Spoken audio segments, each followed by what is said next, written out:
Yo, what's good, YouTube? It's your boy Des Reacts, back another banger of a video, man. This one's gonna be a little different. We gonna dive into France's history a little bit, man. One thing as an American, we didn't really learn too much about French history. You know what I'm saying? Like, we knew that you guys helped us out in the Revolutionary War. We knew you guys have like cool kings and queens, Napoleon. We know about Napoleon and his dynasty. But I don't know too much about it, so I feel like these are gonna be interesting. I know that in World War II they fell to Germany. That's all I really learned about them in school over here. Yeah, like that's interesting to me that they fell so quickly. So I think this is gonna give us a deeper dive into why the people, or the dictator, or not dictator, whoever was in control of France at this time. I know the people of France did not want to give in. I know through history from literally a Battlefield 5 video game that France had a resistance. Like, the people were fighting back. They did not want to give up, and their government kind of just let them down. But one thing I do know about French people that I feel like, I kind of stereotype about it. I already tell you all a stereotype. When I think of French people, I think bougie or fancy, you know, slash like flamboyant. Like, they like to, I don't mean that in a bad way, but I mean like they like the finer things in life. That's how I think. I might be thinking about wine, the Renaissance period, just, you know, that's how I think of France. But it's gonna be interesting to see what happened in World War II. I love the history of World War. I don't love the history, but I think it's really interesting on just everything that kind of happened during World War II, how Germany invading France or whatnot, like, made France look like the bad guy, when in reality they were just, I don't know, we're gonna find out in this video. I feel like they weren't trying to betray or anything or side with them, but I feel like they must have just got overwhelmed.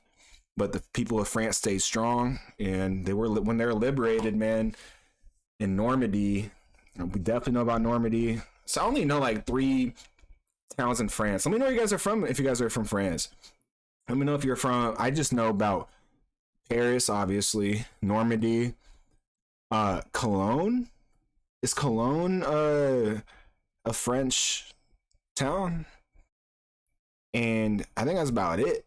I don't really know much else about it. Let me know where you guys are from in the comments, and I'm excited to get into this. Without further ado, hit that like button, hit the subscribe button, leave a comment on what you guys want me to react to about France or another country.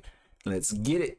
In May 1940, Nazi Germany attacks in the West. The Allied armies of France, Britain, Belgium, and the Netherlands have more men, guns, and tanks than the Germans do, and the French army is considered the best in the world. But in just 6 weeks, German forces shocked the world and smashed the Allies. So how did the Allies lose so completely, so fast?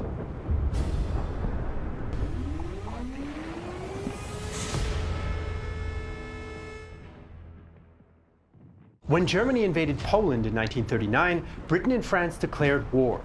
But the Western Allies do little as the German and Soviet armies crush the Poles, and German Chancellor Adolf Hitler is already planning his next move. He's in a hurry, since his alliance of convenience with the USSR might be short-lived, and the Allies aren't yet ready for war. On September 27th, Hitler tells the High Command he wants to attack France in a month. Nearly all the German generals, like Wilhelm Ritter von Lieb, are stunned. The French will not be surprised. Ooh. They know very well that if the Germans attack, they must do so through Belgium. So the French will be vigilant. Our bloody sacrifice will be great. An attack on France cannot be done like the attack on Poland. Rather, it will be arduous and very costly. The interesting thing about this to me right now, I didn't know that France at this time was like considered one of the best militaries in the world. Because keep in mind, I mean, US, we got a little bit involved in World War One. I mean, we were involved, but France at that time, you know, they're I'm pretty sure, weren't they the main like powerhouse of World War One, of why they won, you know? Let me know in the comments. But one thing I know that is that France had like a powerful kingdoms and dynasties like throughout history, you know, way before this. But I don't know, man. It's shocking to me. It took 6 weeks. What? Hitler ignores his generals' warnings and orders them to start planning an offensive to capture neutral Belgium and the Netherlands and occupy enough of northern France to be able to strike at Britain. The start date is moved to November 25th. Chief of the Army General Staff, Franz Halder, quickly prepares a cautious plan with the main German advance through central Belgium. But Hitler is frustrated. This is just the old Schlieffen plan with a strong right wing along the Atlantic coast. One cannot get away with such an operation a second time.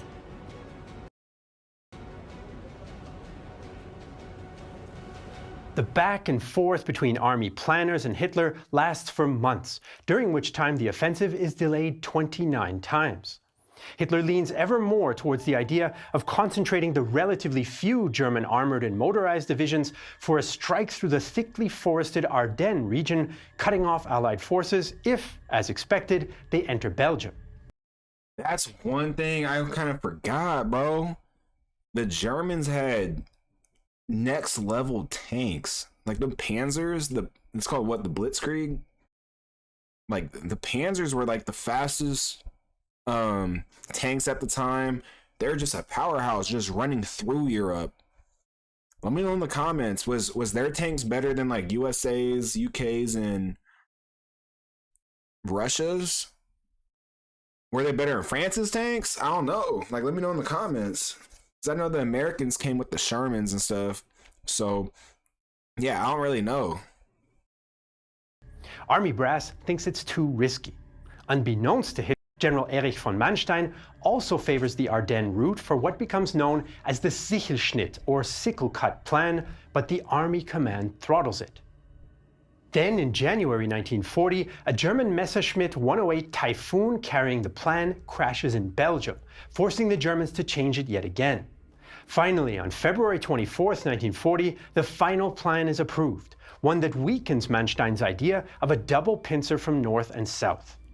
Army Group B will simply pin the Allies in the north, while the Southern Army Group A will lead the attack through the Ardennes, cross the Meuse River at Sedan, and race for the town of Abbeville, where the River Somme meets the sea.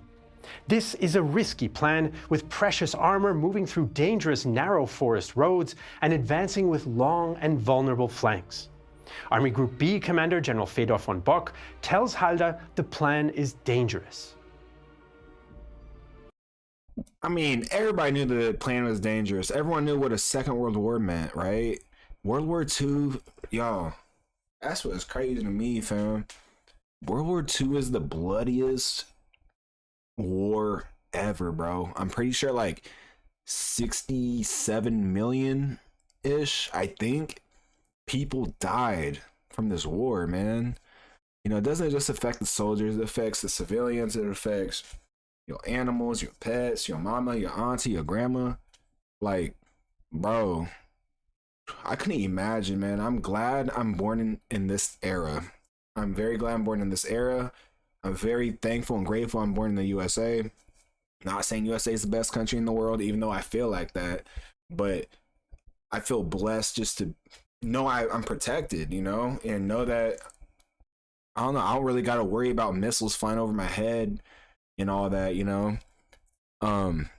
Man, it's crazy if you put stuff into perspective. You will be creeping by 10 miles from the Maginot Line with the flank of your breakthrough and hope the French will watch inertly.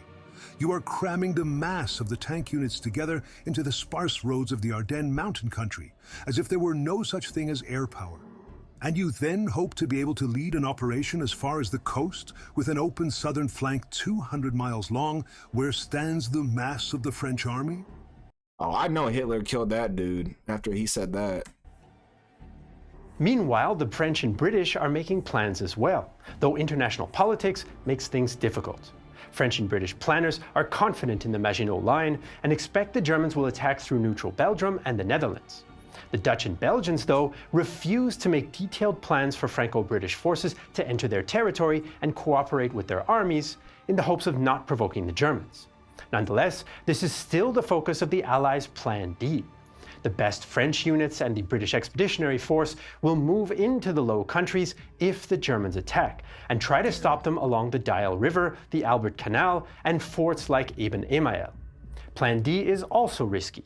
Allied forces won't have the initiative, they'll be advancing into the teeth of an enemy offensive, and the hinge of their line, the Ardennes, remains thinly defended since they consider it impassable for large armored forces. French intelligence reports point to the Ardennes, but the High Command I gotta say it, bro. does I don't know, bro. He needs a lineup. I'm not messing with this Harris squad. nothing. There's also no strategic reserve, since the 7th French Army is to advance into the Netherlands, politically useful, but militarily questionable. On the eve of battle, the Germans have 2.8 million men, 7,500 guns, 4,000 planes, and 2,700 tanks and self-propelled guns on the Western Front. Good lord. 2.8 million troops, bro. Damn. But only 16 of 157 German divisions are motorized. The Allies, including the still neutral Dutch and Belgians, have 3.7 million men, 14,000 guns, 3,000 planes, and 3,700 tanks. So with the Germans hoping for a daring Sichelschnitt, the Allies plan an uncertain advance into the Low Countries. On May 10, 1940, the Germans launch Case Yellow, a campaign that would shock the world and the Germans themselves. The Germans pour across the border into the Low Countries. They want to give the impression their main strike is in the Netherlands, and they even use troops in Dutch uniforms to seize bridges by surprise. German paradrops at Dutch airports mostly fail, though, thanks to Dutch army resistance. But in general, the Dutch offer little resistance. Look at that. On May 14th, the Luftwaffe bombs the port city of Rotterdam to terrify the Dutch into surrendering, and it works. I lied. I knew about Rotterdam. I played there on Battlefield 5. But that's scary, man. Just imagine you're a civilian, bro.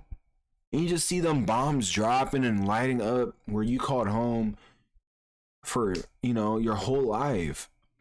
That's what people don't really be thinking about, man. Just like the regular human, the regular civilian, and even the soldiers. Obviously, they're affected by this because they're from these places, right? Like, oh my God. The attacks kill 800 civilians, though in the chaos, the Dutch government thinks 30,000 have been killed, and they leave parts of the city in ruins. The Dutch government flees, and the army surrenders on May 15th. Belgian troops also pull back quickly, though a few Belgian units don't receive the retreat order, and manage to hold up German tanks for several hours, a lesson Allied commanders miss in the confusion. When Franco-British troops belatedly start to move in the evening, their progress is slow on roads choked with fleeing refugees. The Belgians hope that Fort Eben Emael will hinder the Germans. Man, bro, if you don't let grandma ride on that wagon, bro. Come on, man. Oh, sucks, bro. Choked with fleeing refugees. The Belgians hope that Fort Eben Emael will hinder the Germans, but despite the Belgians giving the German air and glider-borne troops a tough fight, the attackers prevail on May 11th. Further south in the critical Ardennes, the Germans advance but encounter problems. The panzers are held up by blown bridges and roadblocks and form massive traffic jams up to 250 kilometers behind the front. Only now do the French realize the scale of the attack in the Ardennes. Local commanders requested reinforcements days ago, but none came. Now French Commander-in-Chief Maurice Gamelin quickly sends 3 divisions to help.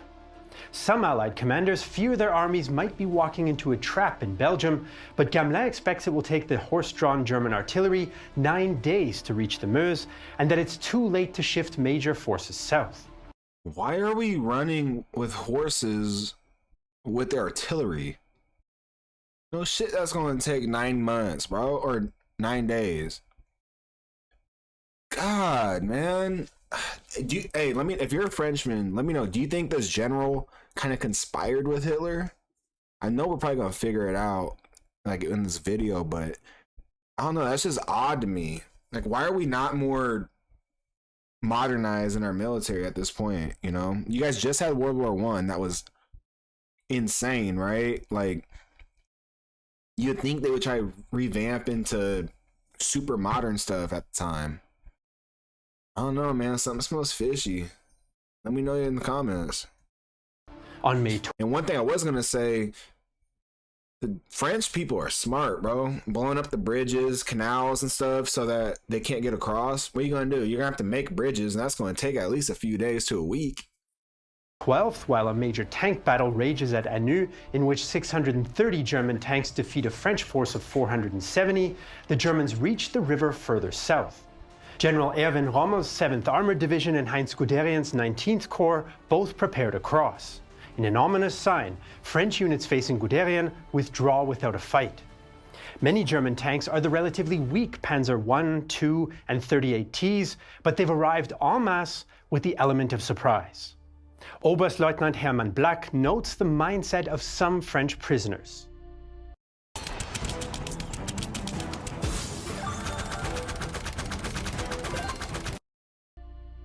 The French are performing worse than poorly.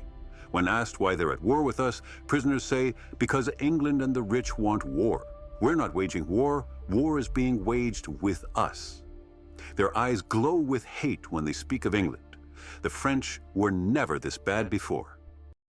Now, do you guys think that's just like some BS, some bullshit, or do you think that's how the soldiers actually felt? Because I felt like most of the soldiers are as strong as the civilians, right? The people that are doing the rebellion, the resistance. I don't know. I find it hard to believe that all the soldiers were just cowering. You know what I'm saying? Like, there's no way, bro. You guys came into our backyard. You guys are trying to start a fight with us. I don't know, man. That sounds soft to me for the soldiers to be like, bro, we don't want no smoke with y'all. Like, please, you guys can do whatever you want. We don't even like the UK. Which we know they didn't really like the UK with the, the history where France would fight UK like back in the medieval swords and knights and bows and arrows, right? Like, I'm trying to get more into that stuff too, for sure. That's just cool. But let me know you guys' thoughts. On May 13th, German infantry and recon cavalry crossed the Meuse at Dinant and Sedan. The French can't deal with the speed of the German advance, as one captured French general frankly admits. You are much too fast for us. It's everything. Even before the crossing, rumors spread amongst French troops that the Germans are already behind them, causing some units to break and flee. German success is due not only to the armored punch through the Ardennes, but also air power. The Luftwaffe consistently hits Allied columns, although air losses are very heavy on both sides. Aircraft like the Ju-87 Stuka dive bomber pound French defenses on the Meuse before the ground troops get across. German tanks cross the Meuse on the 14th, but have taken heavy losses. Some units are down to 1/4 strength and lack ammunition and fuel. French forces prepare to counterattack the still fragile bridgeheads, and if they don't succeed, half of the Allied troops and their best motorized units will be cut off to the north. The crisis at the front is being felt in London and Paris as well. On May 10th, Prime Minister Neville Chamberlain resigns and is replaced by Winston Churchill. A few days later, French Premier Paul Reynaud recalls General Maxime Weygand from Syria to take over command of the army and appoints Charles de Gaulle Deputy Minister of Defense. Interesting, bro. That's when the war, I feel like pretty much changed when Winston Churchill got into power. Because that's when he begged and begged, since we watched in those other videos a while ago, the USA to get intervened because they needed the USA because, like we were able to pump out hundreds of thousands of tanks and supplies and ammos and weapons and bombs and planes. Like, man, it's crazy, bro.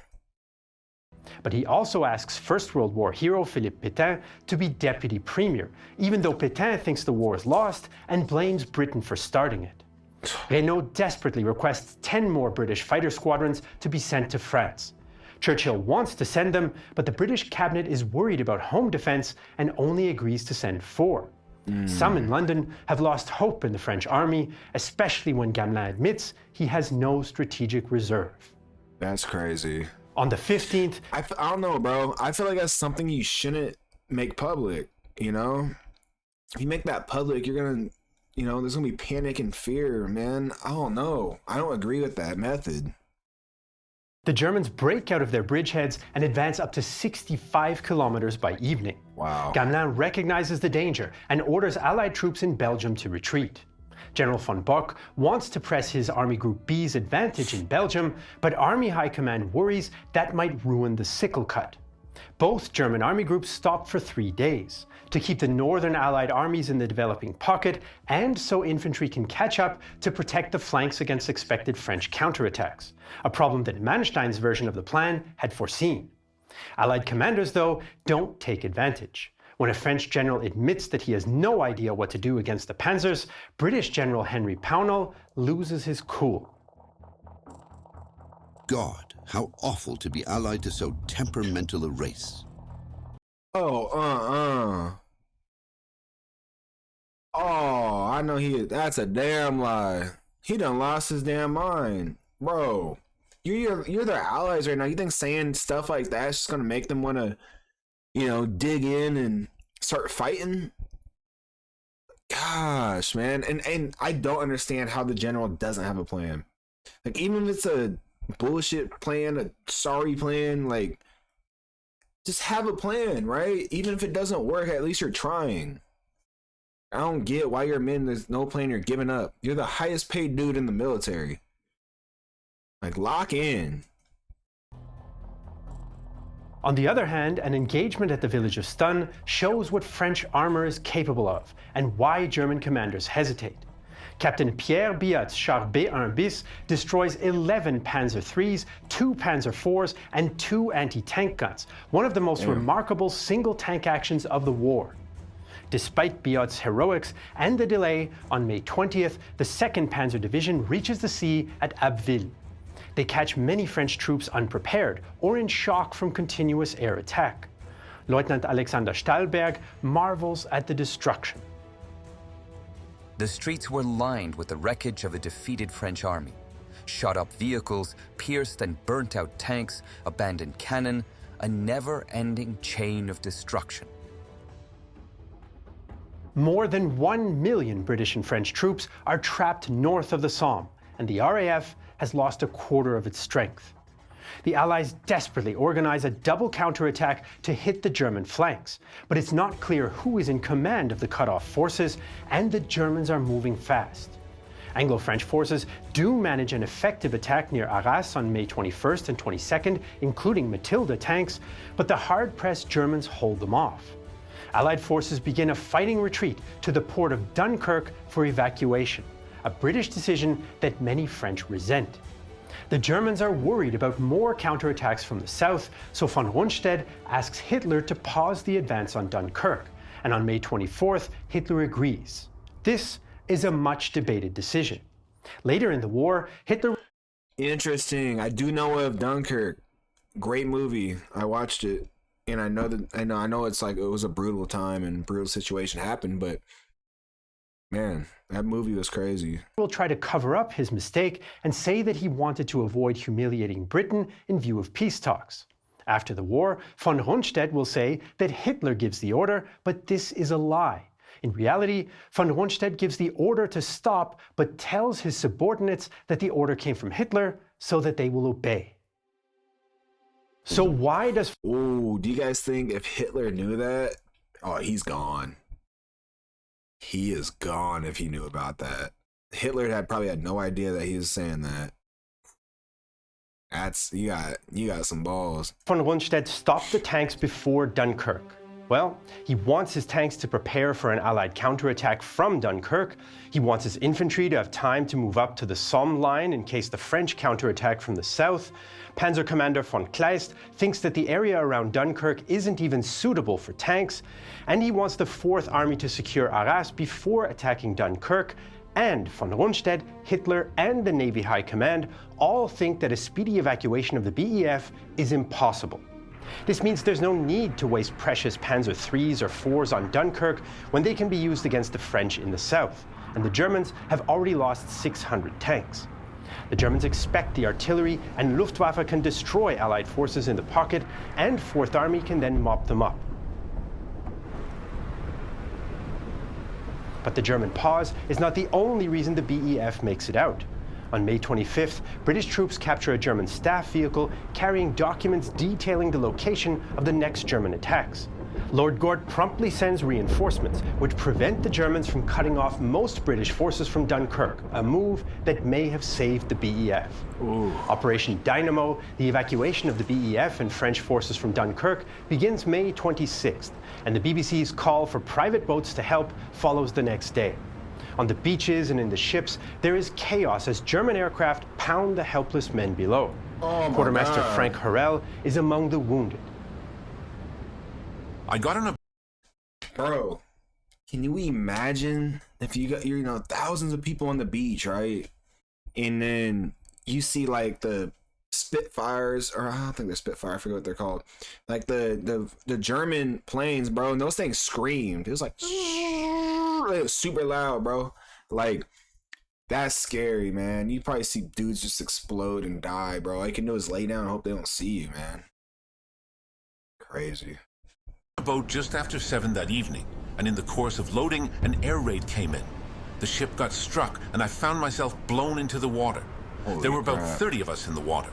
I could only doggy paddle because of my wounded leg, but I trod water and got myself back on the beach to wait for my chance again. That's crazy to me, because I forget the civilians were on the boat and stuff, man. But anyways, that's it for part 1. Let me know in the comments if you guys want part 2, and I'll drop part 2. All right. Hope you guys enjoyed the video. Please leave a comment, a like, a subscribe button if you guys haven't already. I'll catch you on the next one, bruh. Peace.